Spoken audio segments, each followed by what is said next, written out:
भक्ति का गंतव्य क्या है, भक्ति की डेस्टिनेशन क्या है, हमारा पथ, ये भक्ति पथ है व्यासपीठ का नाम, इस पथ का गंतव्य क्या है, कहां तक चलते रहना है। जब तक हम रास का अनुभव ना कर लें जीवन में, रास का अनुभव मतलब ठाकुर जी आएंगे, 4 डांडिया लेके, 2 आपको देंगे, 2 खुद ले लेंगे, फिर नाचेंगे आपके संग, ये रास है? नहीं। रास का मतलब नृत्य नहीं है,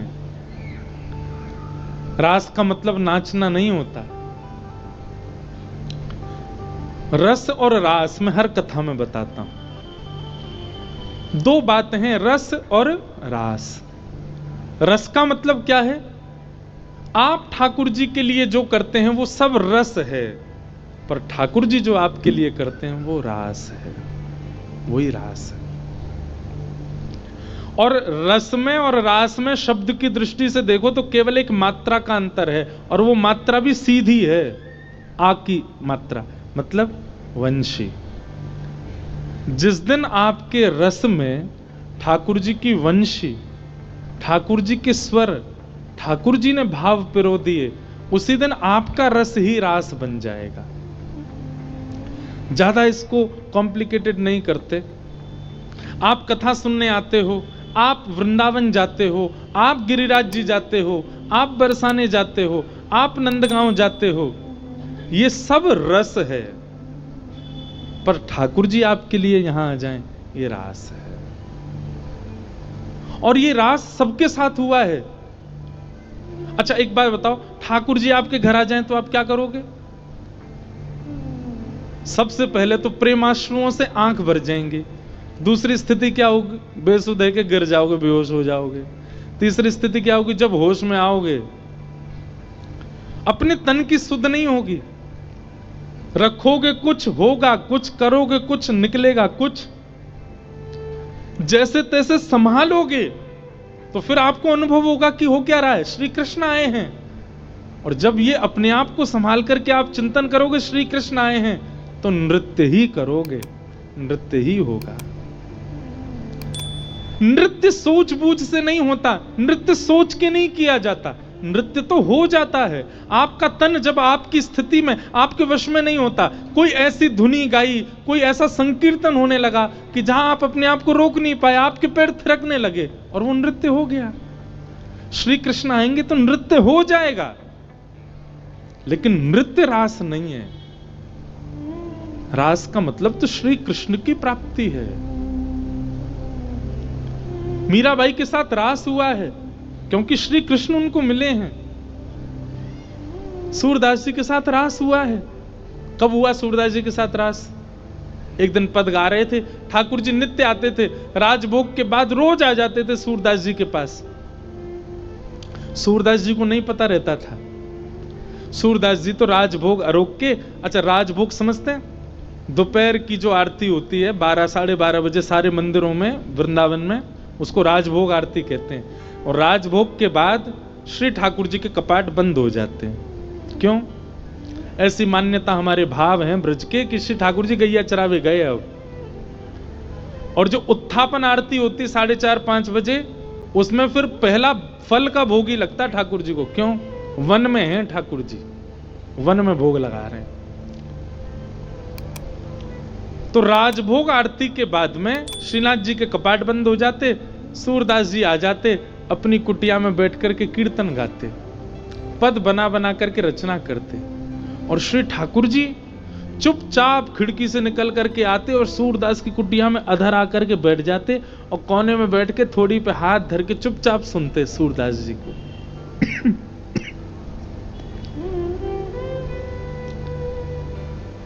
एक दिन ठाकुर जी जा रहे थे राजभोग आरती के बाद, इतने में श्री जी आ गई। कहां जा रहे हो? ठाकुर जी कहीं ना, ऐसे ही जा रहा हूं डोलवे। नहीं नहीं सांची बताओ कहां जा रहे हो? ठाकुर जी बोले कहीं ना, एक भक्त है वहां के पास जा रहा हूं। श्री जी बोली मैं चलूंगी फिर तो। ठाकुर जी बोले श्यामा जी आप रहने दो, आप यहीं बैठो, मैं ही अकेला हो आऊं। श्री जी बोली अगर मोए ना लेके गए तो मैं गुसाई जी से शिकायत कर दूंगी कि राजभोग के बाद तुम कहीं चले जाओ, और गुसाई जी खोज करो जी कहां जा मैं। ठाकुर जी बोले श्री जी आपके चरणों में प्रणाम करूं, आप मेरे संग चल दो, पर गुसाई जी तो शिकायत मत करियो मेरी, लेकिन एक बात को वचन दो। मैं बोल कहा उत्थापन आरती तो पहले आमेंगे हम दोनों वापस, मां रुकवे की मत करियो बात। आप बड़ी भोरी हो, बड़ी सहज हो, और वैष्णव चाहे कितनो दीनहीन हो, कितनो भाववार हो, वहां पे कृपा करवे की मत सोच लियो। आपको तो मन है जाए यहाँ पे सब लुटाए दूं, सब दे दूं, ऐसे मत करियो। चुपचाप जानो, चुपचाप आनो है, और मैं इशारा कर दूं तुरंत उठ के आ जाइयो। श्री जी बोले हाँ मैं आ जाऊंगी। ठाकुर जी हाथ पकड़ के श्री जी को ले गए सूरदास जी की कुटिया में। सूरदास जी के नेत्र तो है नहीं, बैठे हैं। अधर ते किवाड़ खोली, ठाकुर जी धीमे धीमे भीतर घुसे, धीमे धीमे श्री जी को भी लियो और मैं कोने में बैठा दी। बोले बैठ जाओ। देखो सूरदास जी गा रहे हैं के सरतिलक मोतिन की माला, वृंदावन के वासी, नेह लगाए त्याग गए तृण शम, डार गए गल फांसी, अखियां हरि दर्शन की प्यासी, हरि दर्शन की प्यासी, अखियां हरि दर्शन की। ठाकुर जी बैठ के सुन रहे हैं, मंद मंद श्री जी के नेत्रन से आंसू गिर रहे हैं। ठाकुर जी धीमे धीमे पहुंचने बोले श्यामाचू हल्ला मत करियो जी, जग जाएगो, और जगह को कहा हमें पकड़ लेगो, जान नहीं देगो, और फिर यहाँ पे कृपा कर दी तो फिर सबन पे करनी पड़ेगी, या हमारे रो मत, बिल्कुल आराम से बैठी रहो। बोले ठीक है। अच्छा आपको क्या लगता है सूरदास जी को नहीं पता चली होगी कि ठाकुर जी आ गए? अच्छा अब तक ठाकुर जी अकेले आते थे तो ये बात मानी जा सकती है कि सूरदास जी को नहीं पता चला होगा, पर श्री जी आ गई हैं तो ये बात निश्चित है कि सूरदास जी को पता लग चुका है कि श्यामा श्याम दोनों आ गए हैं। और इस बात का प्रमाण बताएं, हमारे वृंदावन में एक सूरदास और हुए, उनने ठाकुर जी का खूब भजन किया। इतने में ही ठाकुर जी प्रकट है गए, और प्रकट होकर के बोले अरे बाबा मैं प्रकट है गया हूं, मैं तुम्हारे सामने ठाड़ा हूं, आ जाओ मेरे हृदय ते लग जाओ। सोई बाबा बोले अरे नंद के लाला, मैंने जुगल की उपासना करी, तुम अकेले काहे को आए? ठाकुर जी मन में सोचे, बोले जी अंदरो है या दिख तो होना है, ऐसी कह दूंगा श्री जी आई हैं तो मान जाएगो। ठाकुर जी बोले हाँ श्री जी आई हैं, मेरे बगल में ही ठाड़ी हैं, आपको दिखना है रही हैं, संग ही आई हैं। बाबा मंद मंद मुस्काए के बोले लाला बाबड़ा कोई और बनाइयो, श्री जी ना आए तेरे संग। ठाकुर जी बोले तुम्हें कैसे पता श्री जी ना आई? बोले लाला श्री जी आई होती ना तो अब तक मैं आंधरो ना हो, तो श्री जी तो आते ही मुंह को नेत्र प्रदान कर देती। लाला तो विचार करना पड़े कि यहाँ पे कृपा करूं ना करूं, पर श्री जी तो प्रकट है, सबसे पहले मुंह को नेत्र ही प्रदान करती, वो देखे ही नहीं पाती। तू तो इतनी देर तक थाड़ो थाड़ो देख रहा हूं मुझे, श्री जी ना देख पाती, वो तो तुरंत नेत्र देती। इतने में ही किशोरी जी प्रकट हो गई, और किशोरी जी के प्रकट होते ही बाबा के नेत्र भी प्रकट है गए।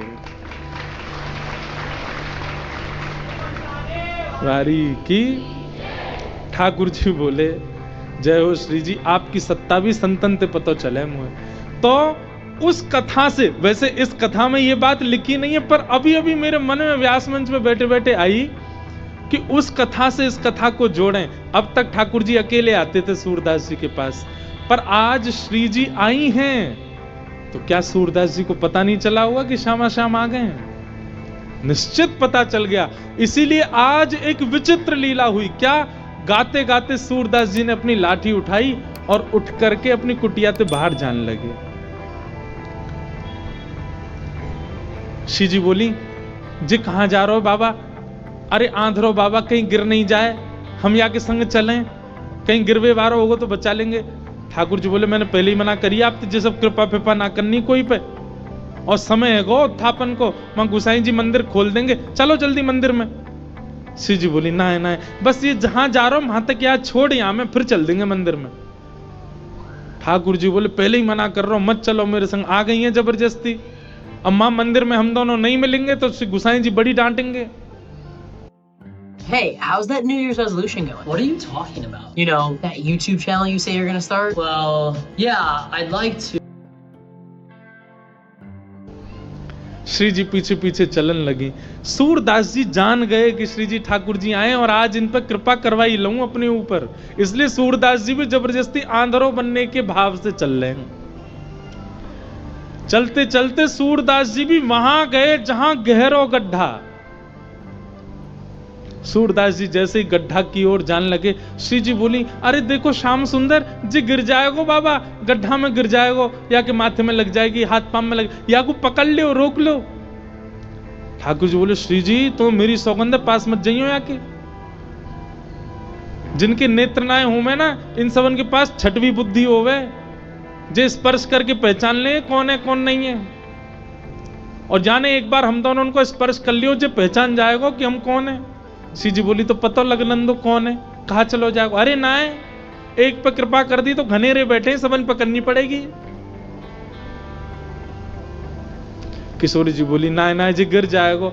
अब यहां तो किशोरी जी जा रही है बचावे, तब तक सूरदास जी कूद ही गए, और कूदते अरे भैया, अरे कन्हैया, अरे लाला, अरे भैया कोई काम को सुनना हो तो न देखियो, अरे मैं आंधरो गिर गऊं कुआं में, अरे भैया मुझे यहां से बचाए लियो।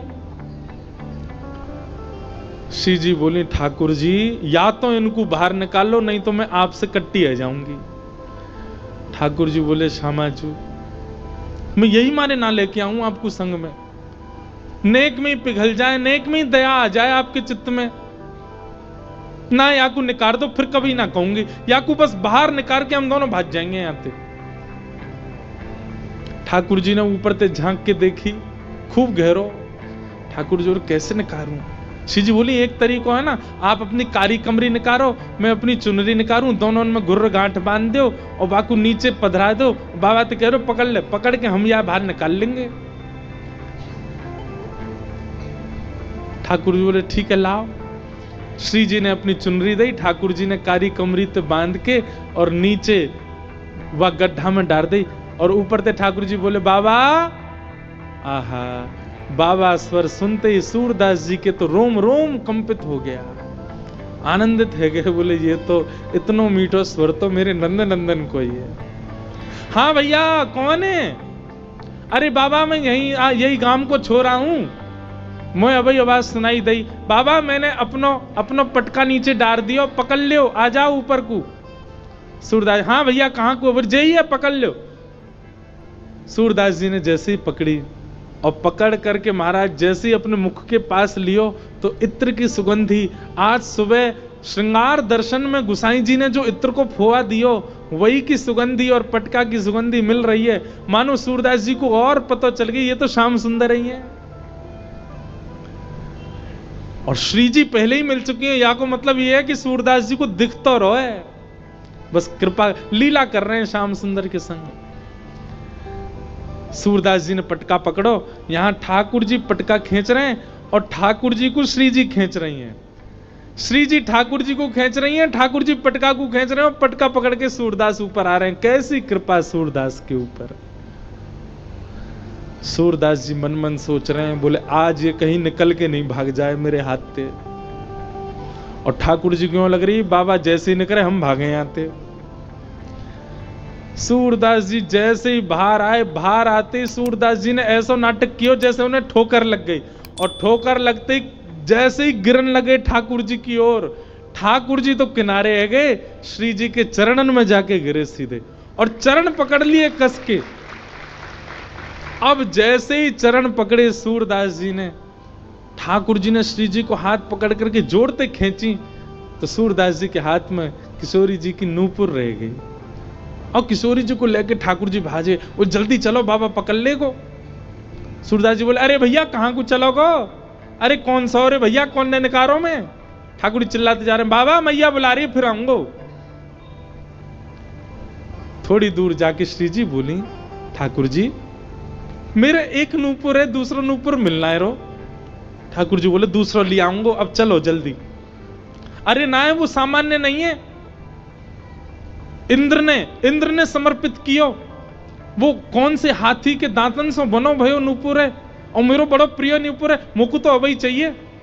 ठाकुर जी बोले, अब ढूंढवे कहां जाऊं वाकू, वहीं चलो बाबा के पास ही पड़ो होगो, बाबा ने मेरे पामन में गिर गो है सके तब खुल के गिर गो हो। ठाकुर जी लौट के आए, खूब कह दी, श्री जी दूसरों दिलाए दूंगो, ना मुंह तो वही चाहिए। वास्तव में तो ये श्री जी और सूरदास जी की आपस की मिली भगत है। ठाकुर जी तो बीच में आनंद ले रहे हैं, ठाकुर जी को तो बीच में परेशान किए जा रहा हो, आनंद तो श्री जी और सूरदास जी ले रहे हैं। ठाकुर जी कहे, बाबा अरे भैया तू आगो, अरे मैं जो कह रहा हूं, मेरी एक सखी आई संग में, बाको नूपुर यहीं गिर गो, आपने देखो। सूरदास जी अपने बगल में दबा के बैठे। सूरदास जी बोले, ना है लाला, मैंने तो ना है देखो। बाबा आपके हाथ में लगता रहो बगल में, यही तो है मेरी सखी को नूपुर। अच्छा जे, बोले हाँ ये, अरे जे तो मुझे अभी अभी मिलो यहाँ पे। बाबा दे दो ना, मेरी सखी को नूपुर है। लाला जे नूपुर अगर मैंने तोय दे दियो, और कहीं बाद में कोई सखी वास्तव में आके मुझे बोली, बाबा मेरो नूपुर देखो का, मैं कैसे पहचानूं कि वो सखी तेरे संग है? मेरे पास आंख तो है ना, मुझे दिख तो रोना है। तो बाबा हम कहते रहे कि नूपुर हमारा, बोले कहवे ते का होवे, एक नूपुर मेरे पास है तो निश्चित है दूसरा तुम्हारे पास ही होगा, दूसरे नूपुर की पहचान करा दो तो पहले दे दूंगा। ठाकुर जी बोले, पहचान कैसे होएगी? बोले अपनी सखी तक है, अपने पाम आगे करेगी, मैं जैसे स्पर्श करके देख लूंगा कि हाँ ये नूपुर एक ही है तो मैं दूसरों पहना दूंगा। ठाकुर जी बोले, मैं सब समझ रहा हूं, जे बाबा पाम छुए के चक्कर में पकड़ लेगो कस के, अब ना जान दूंगा, और फिर क्या करेंगे हम? श्री जी बोली, कोई बात ना, मैंने, अरे नहीं श्री जी आप पीछे रहो, मैं दूसरों दबाए दूंगा, नाम हो तो वो ही चाहिए जो सूरदास के हाथ में। श्री जी आगे बढ़ गए, लो बाबा नूपुर देख लो। सूरदास जी ने जैसे स्पर्श किया, समझ गए, अरे हाँ भैया ये तो वही नूपुर है, लो मैं पहना दूं। दूसरे पाम में सूरदास जी ने पहनायो, और पहनाते ही महाराज अंक में भर लिए श्री जी के चरण। बोले अब ना जान दूंगो, मैं जान गया हूं जो साक्षात वृषभानु दुलारी हैं, और लाला तू जो मुंह को निकार के गयो मैं सब जान गया हूं, तू नंद जी को लाला है, जीवन निकर गो गाते गाते तुम दोनों के यश को आज पहली बार पकड़ में आयो, अब नहीं जान दूंगो। ठाकुर जी ने खूब खींची पर श्री जी नहीं छोड़ी सूरदास जी ने। ठाकुर जी बोले, बाबा तू जो कहेगो सो करेंगे, जे बता करनो कहा है, तू कैसे छोड़ेगो? बसो मोरे नैनन में यह जोड़ी, बसो मोरे नैनन में यह जोड़ी। सूरदास जी कह रहे हैं, मैं नेत्रन से आंध हूं, मुंह दिखे ना है, पर मैं आपसे एक ही वरदान चाहूं, मेरे एक नेत्र में सदा श्री जी और दूसरे नेत्र में सदा आप विराजमान है जाओ, आपके नित्य दर्शन मुंह को होयो करें, बस यही वरदान दे दो। नव दुलहे ब्रज राज सांवरो, दुल्हन राधा गोरी, बसो मोरे नैनन में यह जोड़ी, बसो मोरे नैनन में यह जोड़ी। प्रिया प्रियतम दोनों ने युगल रूप में खड़े है करके सूरदास जी के नेत्रन पे हाथ धर दिए और कही, सूरदास खोल के देखो। आज सूरदास जी ने पहली बार नेत्र खोले और श्यामा श्याम के युगल प्रत्यक्ष दर्शन उनको है गए। रोम रोम को दर्शन कियो, एक एक अंग को दर्शन कियो, घूम घूम के परिक्रमा लगाई दोनों की, और फिर दोनों से प्रार्थना करिए, बस एक वरदान दे दो, कहा मुझे फिर से अंधो बना दो, अब आप दोनों दिख गए, अब दुनिया में और कोई को नहीं देखना है। ये जो सूरदास जी के साथ घटना हुई, ये क्या है? ये रास है। सूरदास जी जब तक पद गा रहे हैं, जब तक पद बना रहे हैं, निर्माण कर रहे हैं, वो सब रस है, पर उनके रस से प्रसन्न होकर के जब ठाकुर जी कृपा करने उनके पास आ गए, यही रास है। हम सब रस में व्यवस्थित हैं, हम सबकी स्थिति अभी रस में है, पर हमारा रस रास में परिवर्तित होना चाहिए, और उसके लिए रस को सुंदर बनाना पड़ेगा।